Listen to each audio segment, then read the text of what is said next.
بسم الله الرحمن الرحيم الرحمن علم القرآن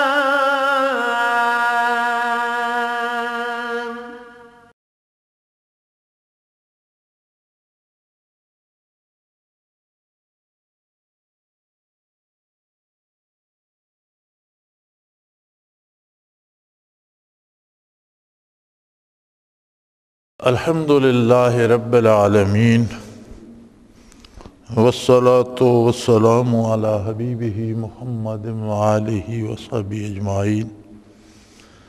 اعوذ باللہ من الشیطان الرجیم، بسم اللہ الرحمن الرحیم۔ ان شر الدواب عند اللہ الذین کفروا فہم لا یؤمنون الذین عہدت منہم ثم ینکثون عہدہم فی کل مرۃ وہم لا یتقون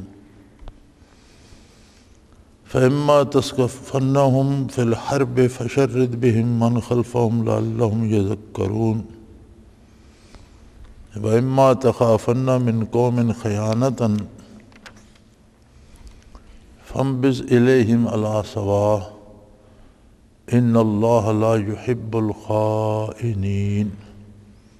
اللہم سبحانک لا علم لنا الا ما علمتنا انک انت العلیم الحکیم۔ مولایا صلی وسلم دائما ابدا علی حبیبک خیر الخلق کلہم۔ ان شر الدواب عند اللہ الذین کفروا فہم لا یؤمنون۔ بلا شبہ اللہ کے نزدیک بدترین خلائق یہ کافر لوگ ہیں، بس وہ ایمان نہیں لاتے۔ اللہ کی مخلوق بے شمار ہے جسے کوئی گن نہیں سکتا سوائے اس کی اپنی ذات کے۔ لا یعلم جنود ربک الا ہو، اللہ کے لشکروں کو اللہ خود ہی جانتا ہے، دوسرا نہیں گن سکتا۔ لیکن جن جانداروں کو ہم جانتے ہیں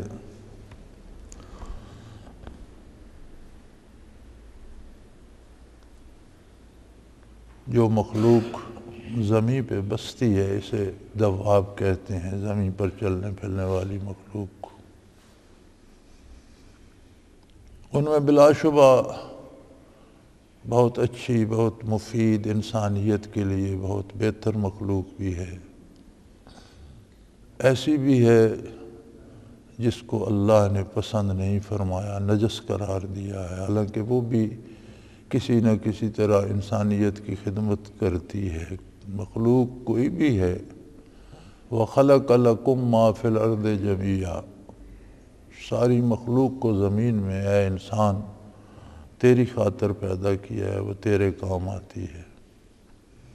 کتے کو ہم نجس سمجھتے ہیں، لیکن کبھی وہ بھی رکھوالی کرتا ہے، چوکیداری کرتا ہے، کسی نہ کسی کام آتا ہے، شکار کے لیے سدھایا جاتا ہے، استعمال کیا جاتا ہے۔ بعض جاندار ایسے ہیں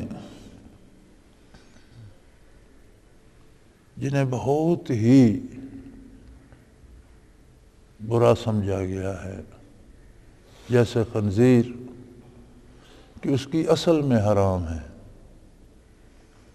اب یہ درندے جتنے ہیں، شیر، چیتا، یہ چیرنے پھاڑنے والے درندے جن کے دو اوپر نیچے لمبے دانت ہوتے ہیں، اسی طرح کتا، بلا، تو ان سب کو حرام تو قرار دیا گیا ہے، لیکن جب یہ مر جائیں اور ان کی کھال اتاری جائے اور کھال کی دباغت ہو جائے تو وہ پاک ہو جاتی ہے، اس کا جائے نماز بھی بن سکتا ہے، جوتا بن سکتا ہے، کپڑا بن سکتا ہے، یعنی اس میں سے نجاست نکالی جا سکتی ہے۔ حلال نہیں ہوتے لیکن ان کی کھال دباغت کے بعد پاک ہو جاتی ہے۔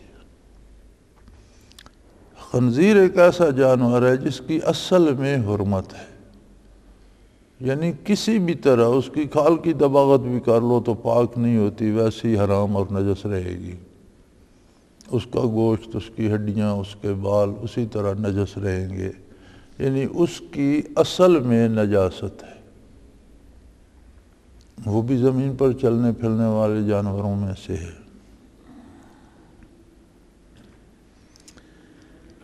لیکن اللہ کریم ارشاد فرماتے ہیں کہ اللہ کے نزدیک جو لوگ ایمان نہیں لاتے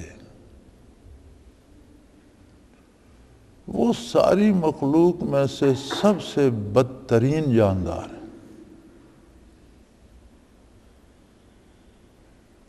کوئی برے سے برا جانور، غلیظ سے غلیظ جانور، ناپاک سے ناپاک جانور لے لیں تو ان سب سے بھی برا وہ انسان ہے جو ایمان نہیں لاتا۔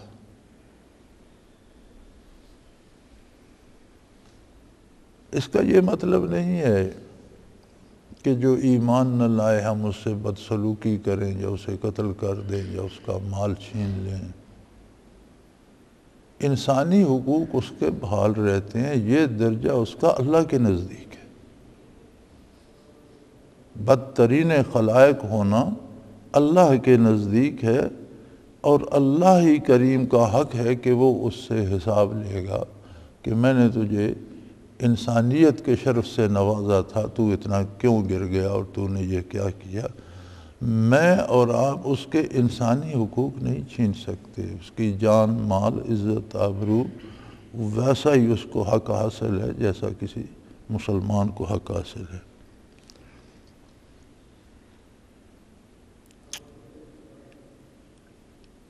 اور یہ ایمان نہیں لاتے۔ اب ایمان نہ لانے کی سزا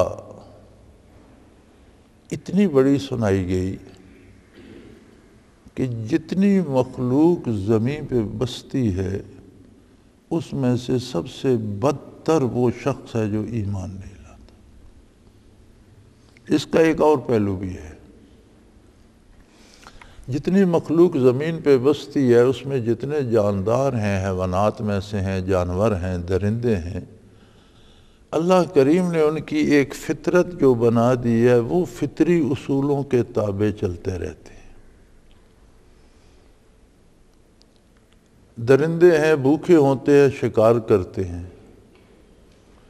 تو آج کل تو وائلڈ لائف عام دکھائی جاتی ہے، جنگلی حیات۔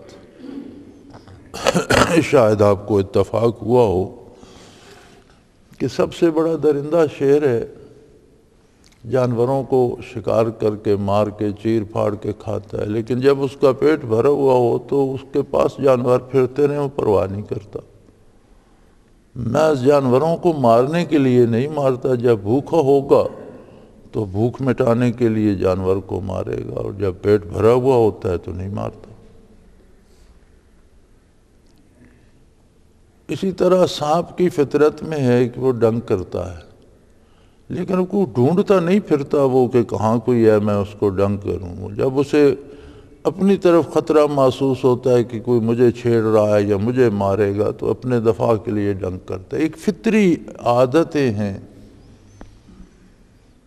جن کی وہ پیروی کرتے رہتے ہیں۔ انسان ایک ایسی مخلوق ہے جس کو اللہ کریم نے شعور، ان میں وہ شعور نہیں ہے، انہیں اس عادت سے مجبور ہو کر کرنا ہے۔ جہاں انہیں گوبر کرنے کی جانور کو ضرورت محسوس ہوگی وہ گوبر کر دے گا، اسے پرواہ نہیں کہ وہ تھان پہ کھڑا ہے، گلی میں جا رہا ہے، بازار میں گزر رہا ہے، کوئی دیکھ رہا ہے نہیں دیکھ رہا۔ بھوک لگے گی، جہاں چارہ نظر آئے گا وہ منہ مارے گا، اسے یہ پرواہ نہیں اپنا ہے پرایا ہے، یہ اس کی فطرت ہے۔ انسان کو اللہ نے شرف انسانیت بخشا اور ایک ایسا شعور بخشا کہ وہ ذات باری کو پہچان سکتا ہے، اس کی عظمت کو جان سکتا ہے۔ انسان میں بھی فطری خوبیاں اسی طرح فطری عادات پیدا کی، انسان میں شہوت بھی ہے، انسان میں غصہ بھی ہے، بہیمیت جانوروں درندوں والی باتیں بھی ہیں، لیکن انسان میں شرف ملکوتیت بھی ہے، فرشتوں جیسی باتیں بھی ہیں، بلکہ فرشتوں سے بڑھ جانے والی باتیں بھی ہیں۔ تو انسان کو یہ شعور دیا گیا کہ وہ محض درندوں اور جانوروں کی طرح فطری تقاضے پورے نہ کرے، بلکہ ہر تقاضے کو سوچ سمجھ کر، بھوک لگی ہے تو کھانا منع نہیں ہے، لیکن حلال کھائے، جائز طریقے سے حاصل کرے اور اپنا حق کھائے۔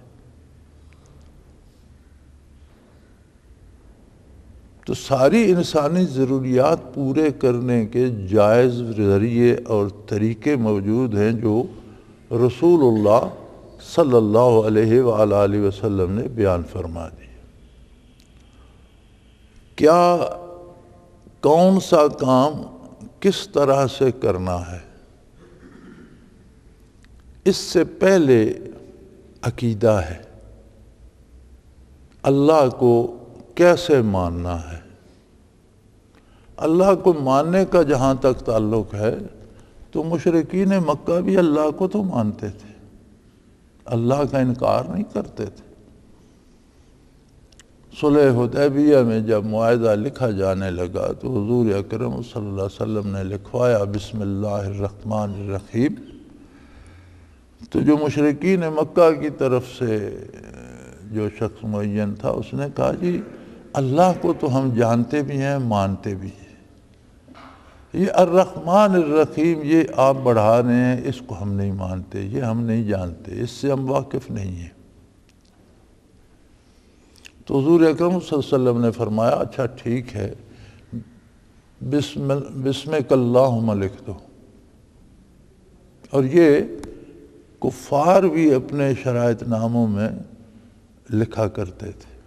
اللہ کو مشرک اسی لیے تھے کہ اللہ کو مانتے تھے اور پھر اس کی صفات اور اس کی ذات میں دوسروں کو شریک کرتے تھے۔ کبھی کہتے تھے فرشتے اس کی بیٹیاں ہیں، کبھی کہتے تھے ہمارے یہ بت جو ہیں یہ جو چاہیں اللہ سے منوا لیتے ہیں، کرتا اللہ ہی ہے،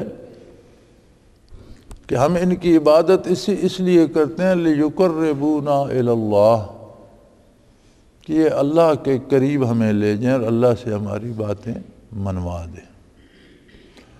تو انہیں مشرک بھی کہا گیا، کافر بھی کہا گیا، حالانکہ وہ اللہ کو مانتے تھے۔ نرا اللہ کو ماننا مقصد نہیں ہے، اللہ کو ویسے مانا جائے جیسے رسول اللہ صلی اللہ علیہ وسلم منواتے ہیں۔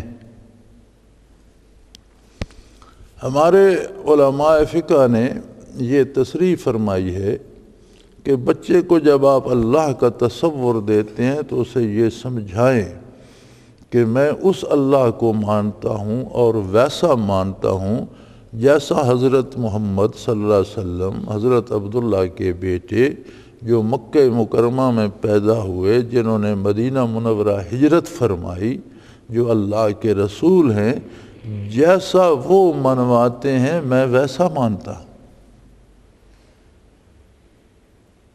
تو شرط ایمان یہ ہے کہ اللہ کریم کو ویسا مانا جائے جیسا محمد الرسول اللہ صلی اللہ علیہ وسلم منواتے ہیں۔ تو فرمایا یہ اپنے طریقے سے ویسا نہیں مانتے، تو لہذا یہ کافر ہے، یہ ایمان نہیں لاتے۔ اور فرمایا یہ تمام مخلوق سے بدترین مخلوق کیوں ہے؟ اس لیے کہ یہ میرے حبیب صلی اللہ علیہ وسلم کے ساتھ دھوکہ کرتے۔ ہمارے سیاستدان بھی اکثر میں سنتا رہتا ہوں، ٹیلی ویژن پر بھی، اخبار میں بھی آتا ہے، میثاق مدینہ کا حوالہ دیتے ہیں۔ حضور نبی کریم صلی اللہ علیہ وسلم نے یہودیوں سے میثاق مدینہ کر لیا تھا تو ہم معاہدہ کرتے ہیں، اپنے معاہدوں کو وہاں لے جاتے ہیں۔ اب اس میں میری سمجھ میں نہیں آتا کہ اس میں مسلمان کس کو سمجھتے ہیں، یہودی کس کو سمجھتے ہیں، چونکہ معاہدے تو یہ آپس میں ہی کرتے ہیں، دونوں اسلام کے مدعی بھی ہیں، دونوں کے نام بھی مسلمانوں جیسے ہیں، پھر پتہ نہیں میثاق مدینہ کا حوالہ کیوں دیتے ہیں، علم یہودی کون ہے یہ سمجھ نہیں آتی، لیکن یہاں اسی میثاق مدینہ کی بات ہو رہی ہے۔ حضور اکرم صلی اللہ علیہ وسلم نے یہود سے جب مدینہ میں ریاست مدینہ بنی، ریاست اسلامی کی بنیاد رکھی گئی، تو یہود بھی ایک طاقت تھی، تو ان سے جو معاہدہ حضور نے فرمایا اس میں اور بھی بہت سی شکیں تھیں۔ ایک جو نہایت اہم شک تھی وہ یہ تھی کہ اگر مدینہ منورہ پر باہر سے کسی نے حملہ کیا تو چونکہ یہود بھی اس شہر کے باسی ہیں اور ہم بھی، تو اس کا دفاع دونوں مل کر کریں گے، یہود بھی اس کے دفاع میں مسلمانوں سے بھرپور تعاون کریں۔ لیکن یہودیوں نے تعاون کرنے کی بجائے کفار کی مدد کی۔ بدر کا سبب بھی، غزوہ بدر کا سبب بھی یہودیوں کی ریشہ دوانیاں بنی۔ ابن ابی منافق اور دوسرے یہودی سردار مکہ مکرمہ گئے اور انہوں نے گرمایا کہ تم لوگ تو یہاں سے مسلمانوں کو نکال کر بے فکر ہو گئے ہو، لیکن مدینہ میں تو انہوں نے اپنی ریاست بنا لی ہے، اور مدینہ منورہ میں تو انہوں نے اخوت اور بھائی چارہ بھائی بنا دیا لوگوں کو، اور وہ اپنی زراعت اور کاروبار میں رات دن جٹے ہوئے ہیں، اور جب ان کے پاس سرمایہ ہو جائے گا، اسلحہ ہو جائے گا تو تمہارے لیے خطرہ بن جائیں گے، تو تم بے فکر ہو کر بیٹھ گئے، تم نے سمجھا کہ ہم نے انہیں مکہ مکرمہ سے ہجرت پر مجبور کر دیا تو قصہ ختم ہو گیا۔ یہ یہودیوں نے جا کے بھڑکایا کہ کچھ کرو، ہم بھی تمہاری مدد کریں گے، پیسہ دیں گے، اسلحہ دیں گے۔ تو مشرکین مکہ نے ایک قافلہ تیار کیا جس میں جتنا سرمایہ ممکن ہو سکتا تھا وہ لگایا گیا، حتیٰ کہ بعض جگہ ملتا ہے کہ ننھی بچیوں کی بالیاں بھی اتار کر اس میں سرمایہ کے طور پر لگائی گئی۔ لوگوں نے اپنے زیورات جمع پونجی سب اس میں لگا دی۔ شرط یہ تھی کہ جس کا جو مال ہے وہ اسے واپس مل جائے گا، لیکن جتنا منافع آئے گا وہ مسلمانوں کے ساتھ جنگ پر خرچ کیا جائے گا۔ اسی قافلے کو روکنے کے لیے حضور اکرم صلی اللہ علیہ وسلم 313 جانثاروں کے ساتھ بدر میں تشریف لے گئے۔ مکے والوں کو اطلاع ہوئی تو اسی قافلے کو بچانے کے لیے 1000 کا لشکر جرار لے کر وہ چڑھ دوڑے، اور اللہ کو یہ منظور تھا، اللہ نے ایسا عجب اس کی قدرت کاملہ نے کام کیا کہ قافلہ تو بچ کر نکل گیا، اور لشکر کی اور مسلمانوں کی مٹ بھیڑ ہوئی، مقابلہ ہوا، اور اہل مکہ کو شکست فاش ہوئی۔ اور یہ پہلا معرکہ حق تھا جو ظلم کے خلاف انتہائی بے سر و سامانی کی حالت میں اللہ پر بھروسے سے لڑا گیا اور عظیم کامیابی سے ہمکنار ہو۔ تو پہلی بدعہدی تو یہودیوں نے یہ کی، پھر اس کے بعد پھر یہ مکے والوں کو گرماتے رہے، جاتے رہے۔ پھر جب احد کا مقابلہ ہوا پھر انہوں نے بدعہدی کی، خندق میں انہوں نے بدعہدی کی۔ تو اللہ کریم فرماتے ہیں کہ جو ایمان نہیں لاتے، الذین عاہدت منہم، جو آپ سے وعدہ کرتے ہیں، ثم ینقضون عہدہم فی کل مرۃ وہم لا یتقون، ہر بار اپنا وعدہ توڑ دیتے ہیں اور انہیں اللہ کا خوف نہیں ہوتا۔ یعنی ساری مخلوق سے بدترین یہ کافر ہیں جو وعدہ کرتے ہیں محمد الرسول اللہ صلی اللہ علیہ وسلم سے اور وعدہ توڑ دیتے ہیں، پرواہ نہیں کرتے، اور انہیں کوئی اللہ کا خوف نہیں آتا۔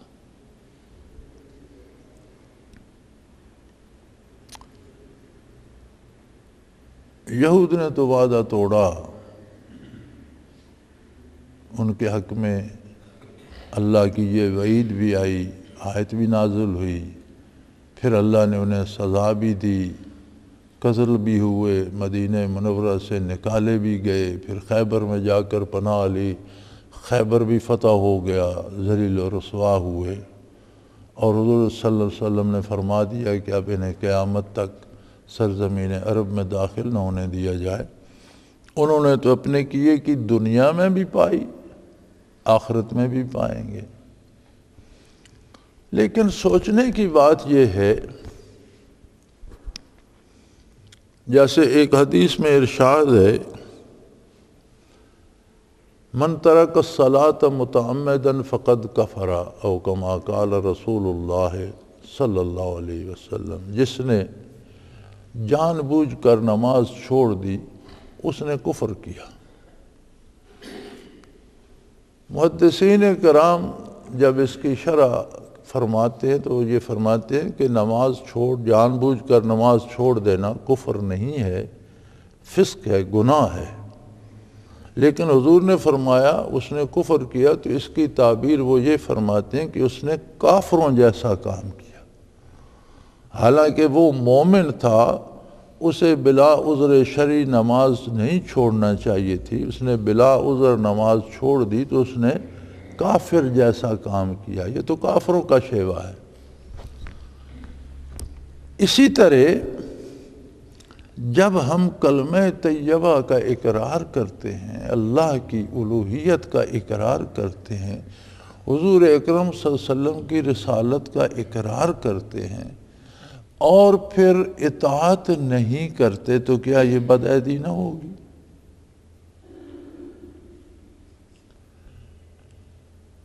حالانکہ یہ جو توحید و رسالت کا اقرار ہے، اس سے مراد تو یہ ہے کہ میں تمام احکام شرعی کو مانتا ہوں، زندگی حضور کے اتباع میں گزاروں گا، خود عمل بھی کروں گا، جہاں تک میرا بس چلا وہاں تک حضور کے ارشادات کو پہنچاؤں گا۔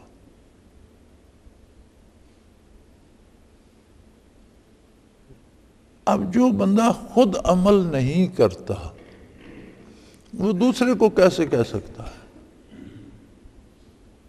نمازی کا لے لیجئے، روزے کا لے لیجئے، حج زکوٰۃ کا لے لیجئے، اگر میں خود عمل نہیں کرتا تو میں آپ کو مشورہ کیسے دے سکتا ہوں؟ فوری سوال آئے گا کہ بھئی اتنا اچھا کام ہے تو آپ خود کیوں نہیں کرتے ہو؟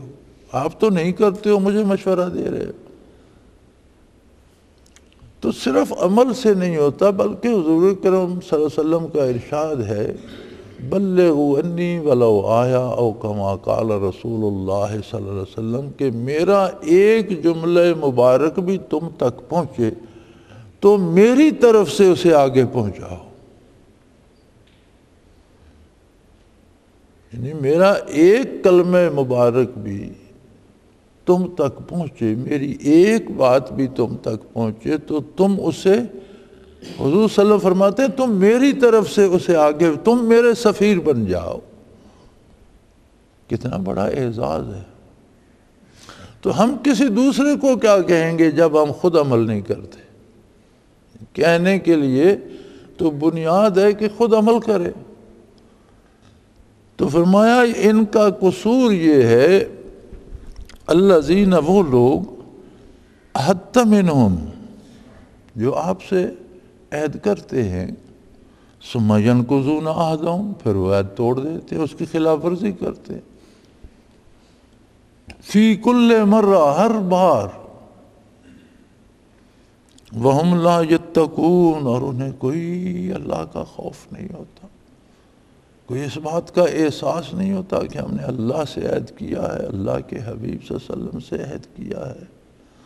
بھی ایک معاہدہ ہے نا، لا الہ الا اللہ محمد الرسول اللہ، عہد ہے نا ایک،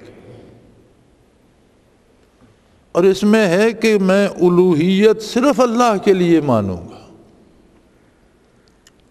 اس کی ذات لائق عبادت ہے، اس کی صفات میں بھی کوئی شریک نہیں، نہ اس کی ذات میں کوئی شریک ہے نہ اس کی صفات میں کوئی شریک ہے، وہ واحد و لا شریک ہے، اور میں اسی کی عبادت کروں گا۔ ہم سورہ فاتحہ میں ہر رکعت میں یہ وعدہ کرتے ہیں، ایاک نعبد، صرف تیری ہی عبادت کرتے ہیں، و ایاک نستعین، اور صرف تجھ ہی سے مدد چاہتے ہیں۔ وسائل اور اسباب جو جائز ہیں انہیں اختیار کرنا بھی اللہ ہی کی مدد ہے، لیکن جائز حد سے گزر کر ناجائز وسائل اختیار کرنا جرم بن جائے گا، شرک بن جائے گا، کفر بن جائے گا، نافرمانی بن جائے گا۔ مختلف نوعیتیں ہوتی ہیں، جس نوعیت کی وہ استعانت ہوگی اس حد کا جرم بن جائے گا۔ تو کیا ہم نے کبھی سوچا کہ ہم نماز کی ہر رکعت میں یہ وعدہ کرتے ہیں کہ ہم تیری ہی عبادت ہوتی ہے نفع کی امید اور نقصان کے ڈر سے اطاعت۔ یہ تو بہت اعلیٰ رتبہ ہے نا اخص الخاص اللہ کے بندوں کا، کہ وہ عبادت اس لیے کرتے ہیں کہ اللہ کا حق ہے کہ اس کی عبادت کی جائے۔ لیکن جو کم تر درجے کا نچلے ذہن کا سطحی علم کا انسان ہے، کم از کم وہ بھی نفع کی امید اور اللہ کی ناراضگی کے اندیشے سے ڈر کے اطاعت کرتا ہے، یہ کم تر درجہ ہے۔ اب اگر ہم کسی اور کے ڈر سے اللہ کی اطاعت چھوڑ کر اللہ کے حکم کے خلاف اس کی اطاعت کریں گے تو کیا یہ عبادت نہیں ہو جائے گی؟ جائز وسائل کو چھوڑ کر کسی سے ہم اپنی توقعات وابستہ کر لیں گے تو کیا یہ اس سے امید وابستہ نہ ہوگی؟ وعدہ کر رہے ہیں کہ صرف تجھ سے مدد چاہتے ہیں، کام کر رہے ہیں کہ ہم دوسروں کے دستے نگر ہو گئے۔ تو قرآن کی آیات کا نزول بے شک خاص ہوتا ہے، لیکن حکم عام ہے۔ ہم گزر جاتے ہیں ان آیات سے کہ یہ یہود کے حق میں ہیں، یہ مشرکین کے حق میں ہیں، یہ کفار کے حق میں، لیکن ان میں درس عبرت اور سبق ہمارے لیے بھی ہوتا ہے کہ جو حرکات کفار نے کی بحیثیت مسلمان ہمیں تو وہ قطعاً زیب نہیں دیتی۔ تو قرآن کریم سے اپنے لیے سیکھنا چاہیے۔ ہمارا ایک مسئلہ یہ بھی ہے کہ ہم ہر دوسرے بندے پر تو ایک نظر رکھیں، اس نے یہ کیا کیا، اس نے وہ کیا کر دیا۔ دوسروں کا حساب ہم نے نہیں دینا، ہم دوسروں تک بات پہنچانے کے مکلف ہیں، منوانے کے نہیں۔ ماننا نہ ماننا ان کا اور ان کے مالک کا معاملہ ہے، ہم پہنچانے کے مکلف ہیں، لیکن خود تو ماننے کے مکلف ہیں۔ تو زیادہ محاسبہ اپنا کرنا چاہیے کہ میں نے کیا وعدہ اللہ سے کیا، کیا وعدہ اللہ کے حبیب صلی اللہ علیہ وسلم سے کیا، اور کر کیا رہا ہوں۔ تو بدترین خلائق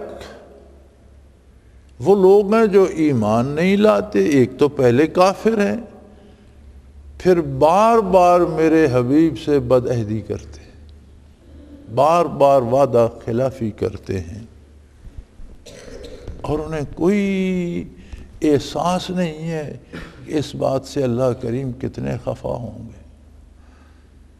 وَهُمْ لَا يَتَّقُونَ، تقوی ایک تعلق ہوتا ہے اللہ کریم سے کہ جس کے ٹوٹ جانے کے ڈر سے بندہ نافرمانی نہیں کرتا، اس تعلق کو تقوی کہتے ہیں، کہ یہ اس تعلق سے ہی محروم ہے۔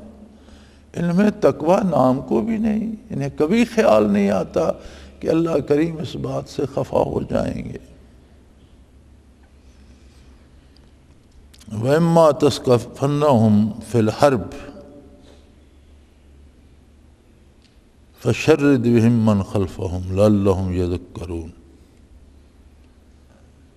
اگر آپ کا ان سے میدان جنگ میں مقابلہ آ جائے، اگر ان سے مقاتلہ آ جائے، اگر ان کے خلاف جہاد کرنا پڑے، تو پھر ان کو ایسی سزا دی جائے کہ جو ان کے پیچھے ہیں وہ بھی اس سے دبک جائیں، ڈر جائیں، اور انہیں بھی، ان کے لیے بھی باعث نصیحت ہو جائے، انہیں بھی سمجھ آ جائے کہ ایسا نہیں کرنا۔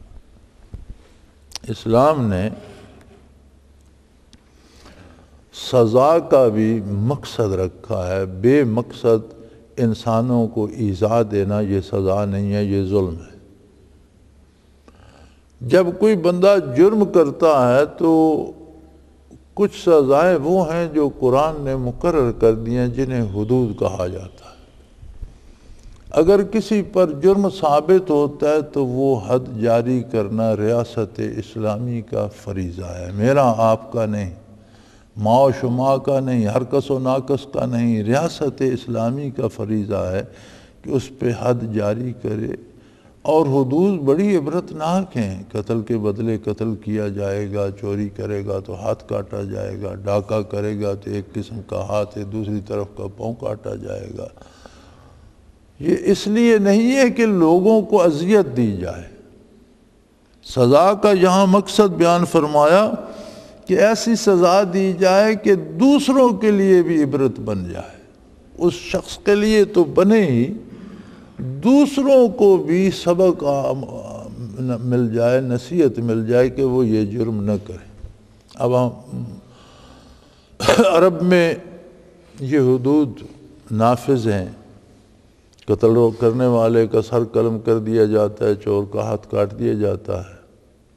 ہمارے یہاں شرعی سزاؤں کا ہمارے سیاستدانوں نے مذاق بھی اڑایا اور اس حد تک کہا، اللہ کریم معاف فرمائے، نقل کفر کفر نباشد، کہ اسلام کی سزائیں وحشیانہ ہیں، جی ہم یہ نافذ کر دیں تو سارا ملک آدھے لوگ تو ہتھ کٹے نظر آئیں گے۔ آپ نے عرب میں کتنے ہاتھ کٹے دیکھے؟ ہاتھ کٹے نظر نہیں آتے، لوگوں نے چوری چھوڑ دی۔ مجھے آج کا تو نہیں پتا، کیونکہ میں گزشتہ 8-10 سال سے یہاں سے نکلا ہی نہیں ہوں، لیکن اس سے پہلے 15-16 سال تقریباً میں ہر سال حاضری دیتا رہا۔ میں نے اپنی آنکھوں سے دیکھا بازاروں میں سونے کی دکانیں ہیں اور ان میں منوں کے حساب سونا ہے، یعنی وہاں جو زیور بنے ہوئے لٹکے ہوئے ہیں وہ کلو کلو، 1.5 2 کلو کا ایک زیور ہے۔ وہ ایک زیور لٹکا ہوا ہوتا تھا کہ وہ گلے سے لے کر ناف تک پورے سینے کو ڈھانپ لیتا تھا، سارا سونا تھا، پتہ نہیں اس میں کلو ہوتا ہوگا، 1.5 ہوتا ہوگا، کتنا ہوگا۔ یعنی دکان جو تھی زیورات کی، سونے کی، اس میں منوں کے حساب سے سونا۔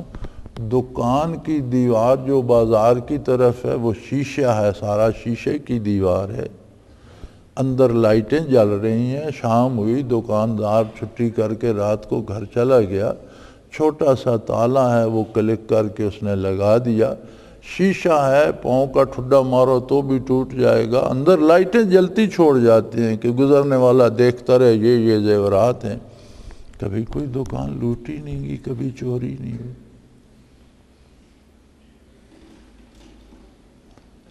میں نے یہ تک دیکھا کہ جب اذان ہوتی ہے تو سب دکانداروں کو دکانیں بند کر کے نماز کے لیے اب حرم کے ارد گرد بھی، اب تو حرم بہت وسیع ہو گیا، اس وقت بالکل قریب تک دکانیں تھیں، تو کھانے پینے کی چیزیں، گڑ چاول، یہ وہ دکاندار صبح جیسے ہمارے ہاں بھی کرتے ہیں، دکان کے باہر بوریاں لگا کر اوپر سے کھول کے رکھ دیتے تھے، اور جب اذان ہوتی تھی چلے جاتے تھے مسجد تو ان پر ایک جال سا ڈال دیتے تھے، جیسے یہ چڑیاں پکڑنے کا یا مچھلیاں پکڑنے کا ہوتا ہے نا۔ اب وہ ساری بوریاں اندر رکھ کے تو بند کرنے سے رہے تو وہ جال سا ڈال جاتے تھے۔ میں حیران ہوتا تھا کہ میں نے کسی کتے کو بھی کسی کھانے کی چیز کو منہ لگاتے نہیں دیکھا، کوئی بندہ کیا چرائے گا۔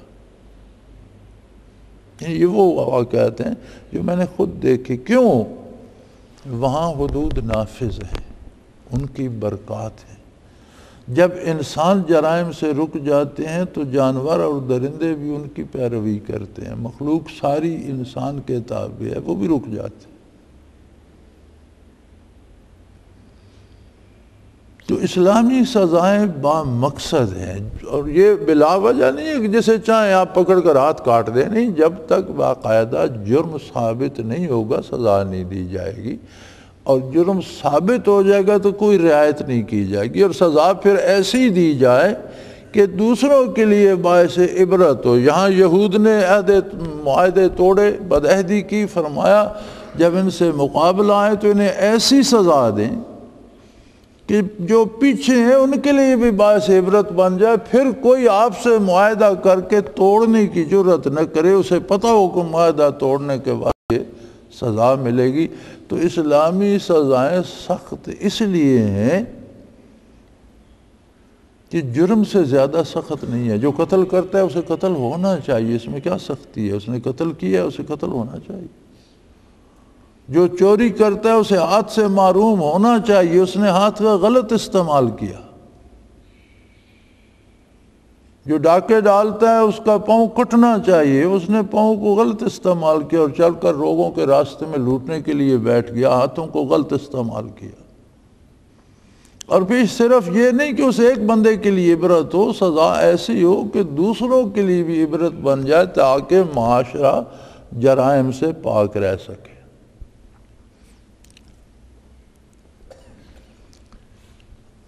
شاہ فیصل مرحوم جب حکمران تھے سعودیہ کے، تو ایک دفعہ امریکہ تشریف لے گئے، تو یہ سوال وہاں ان پر ہوا کہ آپ کے ہاں سزائیں بڑی سخت ہیں اور لوگوں کے ہاتھ پاؤں کاٹ دیے جاتے ہیں یا گردن مار دی جاتی ہے۔ تو انہوں نے فرمایا کہ آپ کے ہاں بھی عدالتیں ہیں، سزائیں ہیں، وہ کیسی ہیں؟ جی ہاں ہمارے ہاں بھی ہیں، لیکن اس طرح کی سخت نہیں ہیں۔ تو انہوں نے فرمایا تمہارے ہاں جرائم کی شرح کیا ہے؟ نیو یارک میں ان دنوں اتفاقاً کوئی بجلی کا ایسا کوئی وجہ ہوئی کہ کئی گھنٹے پورے شہر میں بجلی بند رہی، غالباً گھنٹہ رہی، 2 رہی، مجھے یاد نہیں مدت کی بات ہے، لیکن کچھ گھنٹے 1 یا 2 یا اس سے زیادہ پورے شہر میں بجلی بند رہی۔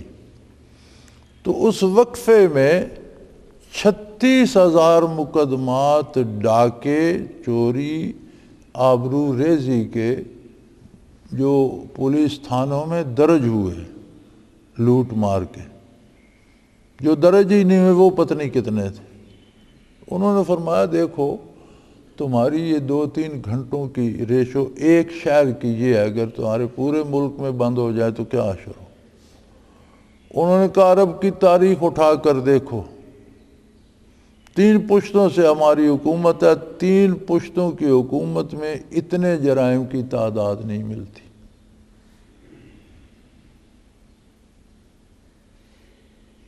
تو لاجواب ہو گئے۔ ہماری مصیبت یہ ہے کہ ہم کلمہ تو اللہ واللہ کے رسول کا پڑھتے ہیں، لیکن ہم شکل سے بھی، گفتار سے بھی، کردار سے بھی امریکی یا برطانوی یا یورپی نظر آنا چاہتے ہیں۔ ہم چاہتے ہیں کہ ہمارا لباس بھی ان جیسا ہو، ہماری بول چال بھی ان جیسی ہو، ہمارا معاشرہ بھی ان جیسا ہو، ہماری عدالتیں بھی ان جیسی ہوں۔ کلمہ اللہ کے رسول کا پڑھتے ہیں۔ اب یہ بدعہدی ہے یا نہیں، میرے خیال ہے اس کا جواب اس بندے کو تو فوراً مل جاتا ہوگا جو قبر میں داخل ہوتا ہے، اور زندگی میں جواب پانے کے لیے بڑی قسمت کی ضرورت ہے۔ بڑے خوش نصیب ہیں وہ لوگ جنہیں زندگی میں عبرت نصیب ہو جاتی ہے اور جنہیں زندگی میں یہ جواب اپنے دل سے مل جاتا ہے کہ مجھے یہ کرنا چاہیے اور یہ نہ کرنا چاہیے۔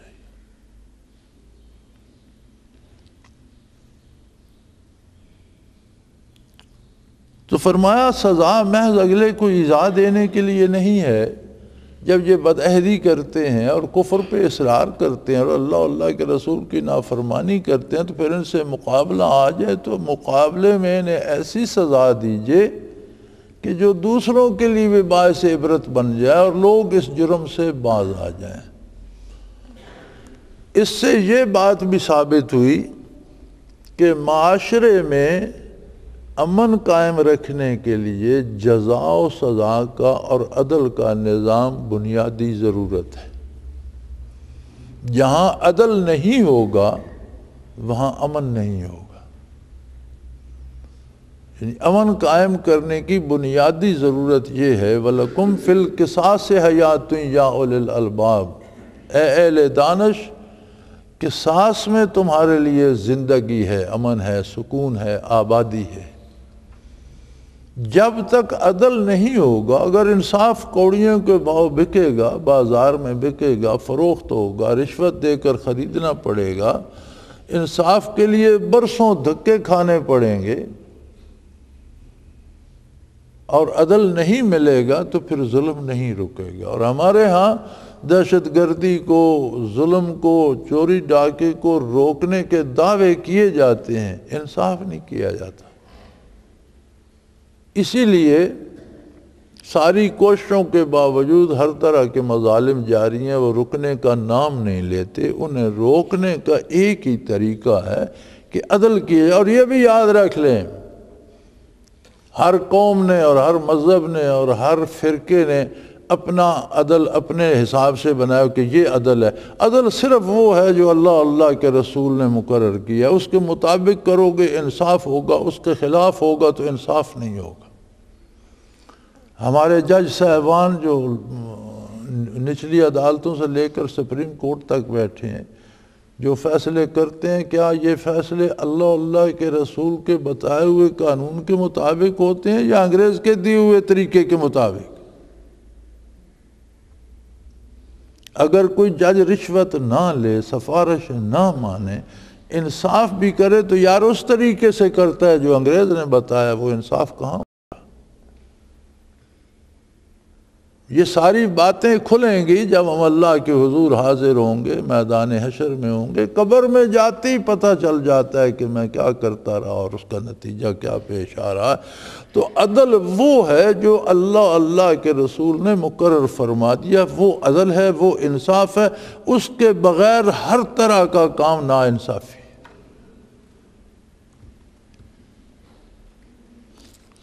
وَإِمَّا تَخَافَنَّ مِنْ قَوْمٍ خِيَانَةً فَانبِذْ إِلَيْهِمْ عَلَىٰ سَوَاءٍ۔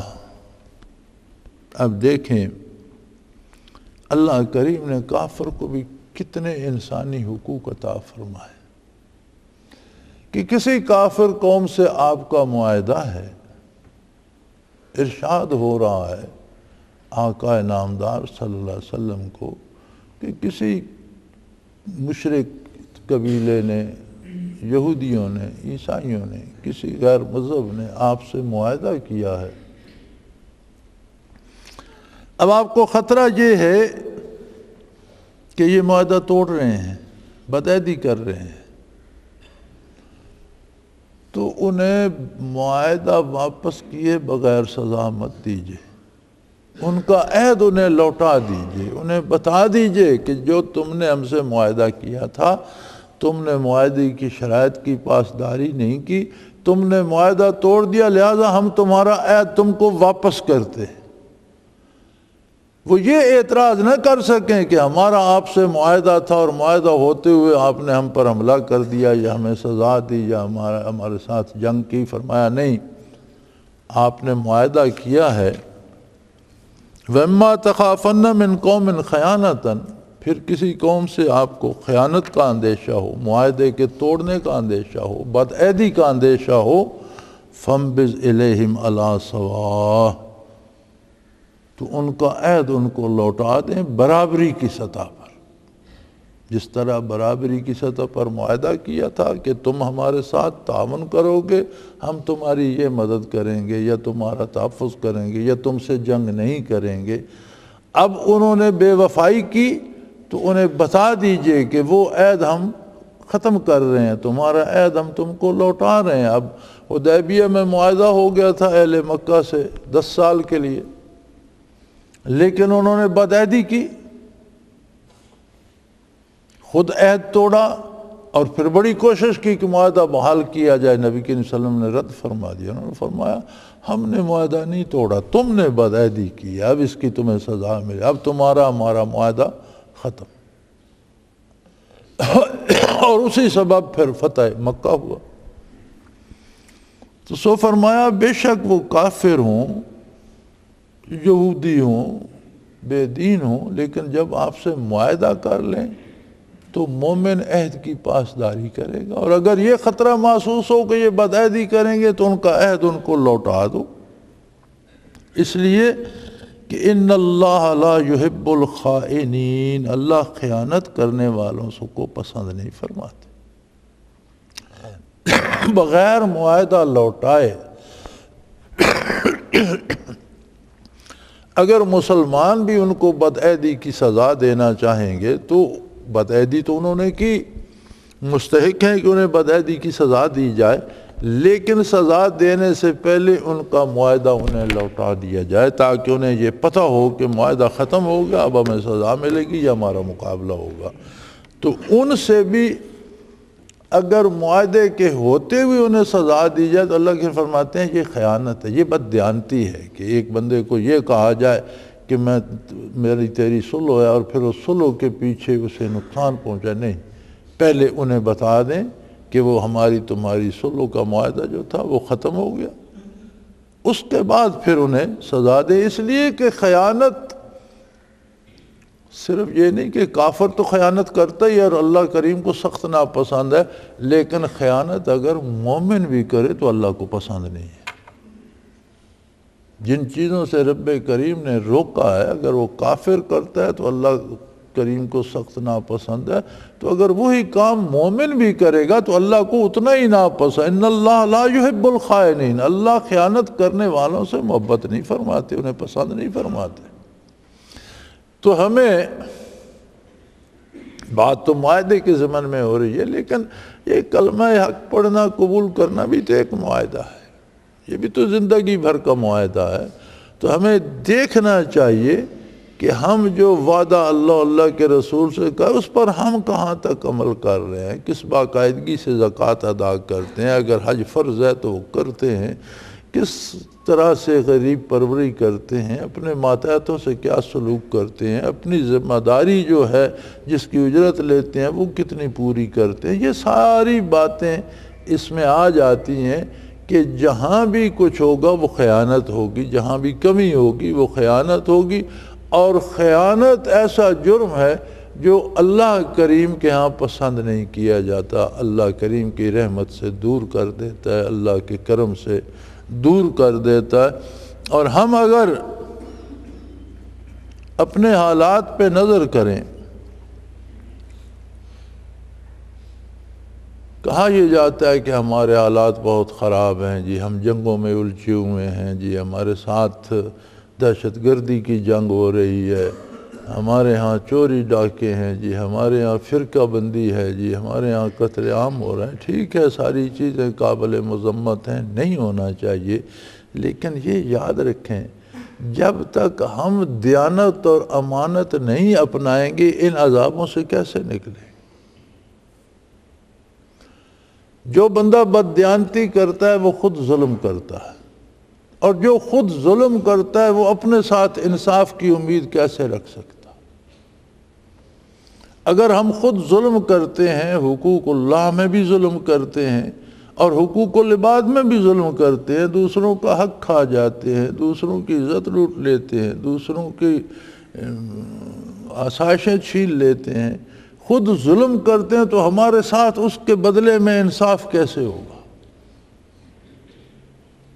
تو قرآن حکیم تاریخ بیان کرنا پسند نہیں فرماتا، یہ قصے قرآن تاریخ کے لیے بیان نہیں کرتا، عبرت کے لیے بیان کرتا ہے کہ کن لوگوں نے کیا کیا، اس پر اللہ کریم نے کیا سزا مرتب فرمائی اور ان کے ساتھ کیا سلوک ہوا۔ اس کا معنی یہ ہوتا ہے کہ اے پڑھنے والے، اے سننے والے، اگر تو ایسا کرے گا تو تجھے بھی ایسے ہی نتائج بھگتنا پڑیں گے۔ لہذا قرآن کریم کو سمجھ کر اپنے آپ پہ نافذ کرنا چاہیے، اور اگر اللہ ہمیں توفیق دے، ہم اگر پاکستان میں تبدیلی چاہتے ہیں تو ہمیں خود کو بدلنا ہوگا مثبت طریقے پر۔ ہر بندہ اپنے آپ کو دیانت و امانت پہ قائل کر لے۔ اگر 18 کروڑ بندے ہیں تو میں 18واں کروڑواں حصہ ہوں پاکستان کا، میری اصلاح ہو جائے تو 18واں کروڑویں حصے کی اصلاح تو ہو گئی۔ ایک ایک کر کے اس طرح اصلاح ہوتی جائے تو سارے کی اصلاح ہو سکتی ہے۔ اللہ کریم سے اس کی ہمیں توفیق دے، ہماری خطاؤں سے درگزر فرمائے، ہمیں قرآن حکیم کو پڑھنے، جاننے، سمجھنے اور اس پر عمل کی توفیق عطا فرمائے۔ وآخر دعوانا ان الحمدللہ رب العالمین۔ اللہ اللہ اللہ اللہ اللہ اللہ اللہ اللہ۔ حضرت امیر محمد اکرم آوان مد ذلہ العالی دارالعرفان منارہ ضلع چکوال میں سالہ سال سے قرآن و حدیث کے اوپر خطابات کر رہے ہیں اور سلسلہ نقشبندیہ اویسیہ کے مطابق لوگوں کو ذکر الہی کی تربیت دے رہے ہیں۔ وہ قرآن پاک کی تفسیر ترتیب وار بیان کر رہے ہیں۔ تفسیر قرآن کو وہ موجودہ ملکی اور بین الاقوامی حالات کے مطابق بیان کرتے ہیں۔ موٹر وے سے کلر کہار کے انٹرچینج سے نکلتے ہوئے، کلر کہار کی جھیل سے ہوتے ہوئے، میانی، بوچھال اور نورپور سے گزرتے ہوئے دارالعرفان منارہ پہنچ سکتے ہیں۔ حضرت امیر محمد اکرم آوان نے بچیوں اور بچوں کی دینی اور دنیاوی تعلیم کے لیے سقارہ اکیڈمی کے نام سے ایک درسگاہ بھی قائم کی ہے، جس کا افتتاح ملک پاکستان کے صدر جنرل محمد ضیاء الحق نے اپنے دست مبارک سے کیا تھا۔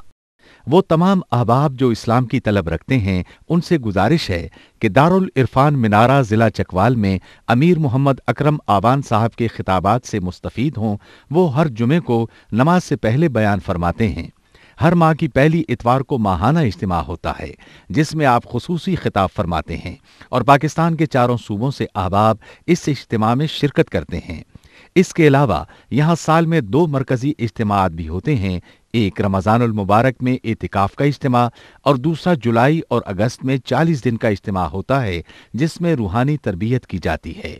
اپنا خون سیماب دے کر اتنا ہم کر جائیں گے، نام آقا کا چمن میں پھر رقم کر جائیں گے۔